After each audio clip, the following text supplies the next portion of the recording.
बिस्मिल्लाहिर्रहमानिर्रहीम। अस्सलाम वालेकुम। आज मैं आपको बीफ शामी कबाब बनाना सिखा रही हूँ। ये बहुत ही मज़ेदार बनते हैं और इसको आप बनाकर आराम से फ्रीज़ कर सकते हैं और जब आपका दिल करे आप इसको निकाल कर इस्तेमाल कर सकते हैं। और आगे रमज़ान आ रहा है तो उसमें भी आप इसको सहूर या इफ्तार में भी इंजॉय कर सकते हैं। तो चलिए आइए बनाना स्टार्ट करते हैं।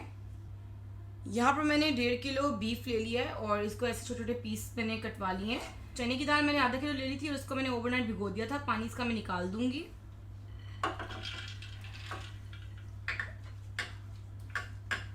यहाँ पर मैंने 30 सूखी लाल मिर्चें ले ली हैं, 2 दालचीनी के टुकड़े ले लिए हैं, 1.5 चाय का चम्मच साबुत काली मिर्च ले ली है, 6 छोटी इलायची, 3 बड़ी इलायची, 10 लौंग, 2 खाने के चम्मच सूखा धनिया, 2 चाय के चम्मच ज़ीरा, आधी मैंने जावित्री ले ली है और 1/8 हिस्सा मैंने जायफल पाउडर ले लिया है। इन सबको मैं डाल दूंगी।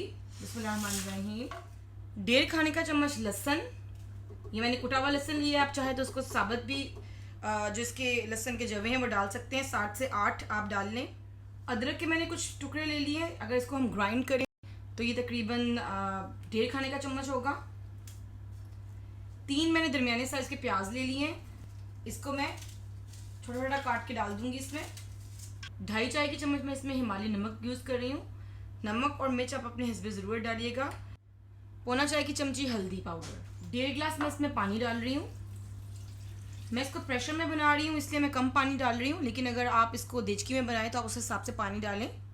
बस इसको मैं मिक्स कर लूँगी और तकरीबन इसको मैं 25 से 30 मिनट प्रेशर दूँगी और ये जो हमारा मिक्सचर है कबाब का ये रेडी हो जाएगा।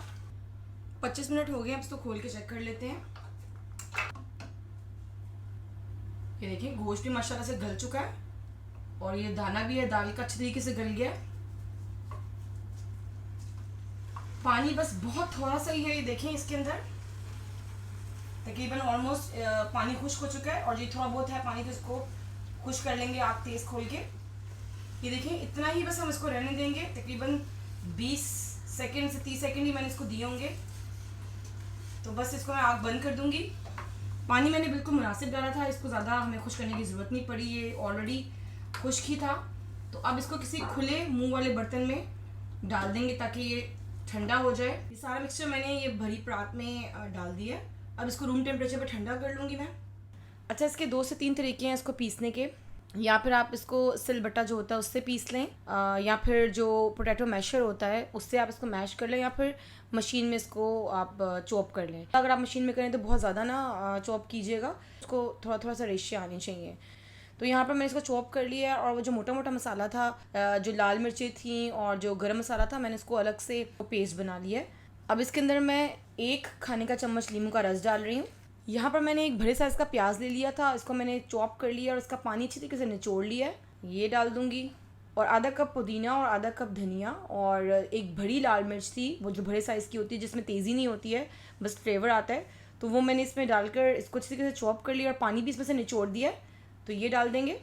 1 अंडा मैं इसमें डाल दूँगी। अगर आपको ये कम लगे तो आप 2 अंडे तक डाल सकते हैं इसमें। और इसको अच्छे तरीके से मिक्स कर लूँगी। यहाँ पर मैं आपको एक टिप देती चलूँ, अगर आपको ऐसा लगे कि आपका मिक्सचर पतला है तो आप इसको थोड़ी देर फ्रिज में रख दें तो ये बिल्कुल सेट हो जाएगा। यहाँ पे आप इसका नमक चेक कर सकते हैं, अगर आपको कम लगे तो आप और डाल सकते हैं। ये देखिए अब हम कबाब बनाना स्टार्ट करेंगे। जितना भर आपने कबाब बनाना हो उतना आप मिक्सचर लें और कबाब बना लें। ये देखिए यहाँ पर मैंने सारे कबाब बना लिए हैं और अब इसमें से थोड़े से आपको मैं फ्राई करके दिखाऊंगी। बाकी जो है मैं थोड़ी देर के लिए फ्रीज़र में रख दूँगी, तकरीबन 2 से 3 घंटे के लिए, ताकि ये सेट हो जाए। फिर इसको जिपलॉक बैग में डालकर मैं फिर फ्रीज़ कर दूँगी। यहाँ पर मैंने 1 अंडा ले लिया, इसको फेंट लिया है। अब ये मैं इसमें डिप करूँगी कबाब को। इसको मैं शैलो फ्राई कर रही हूँ, आप चाहें तो इसको डीप फ्राई भी कर सकते हैं।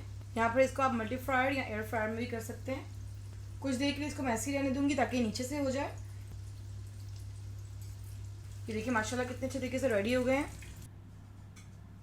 ये देखिए मैं इसको आपको तोड़ के भी दिखाती हूँ और जब आप इसको खाएंगे तो बहुत ही मज़ेदार है। ये देखिए बहुत ही जूसी, बहुत ही सॉफ्ट और मज़ेदार बनते हैं।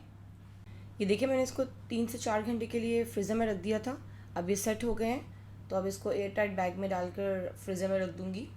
जाने से पहले एक हदीस पाक आपसे शेयर करती चलूँ। ये हदीस इब्न माजा से ली गई है।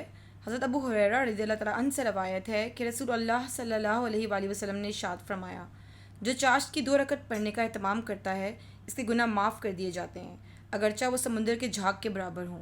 अपना बहुत सा ख्याल रखिएगा और मुझे अपनी दुआओं में याद रखिएगा। जज़ाकल्लाह खैर।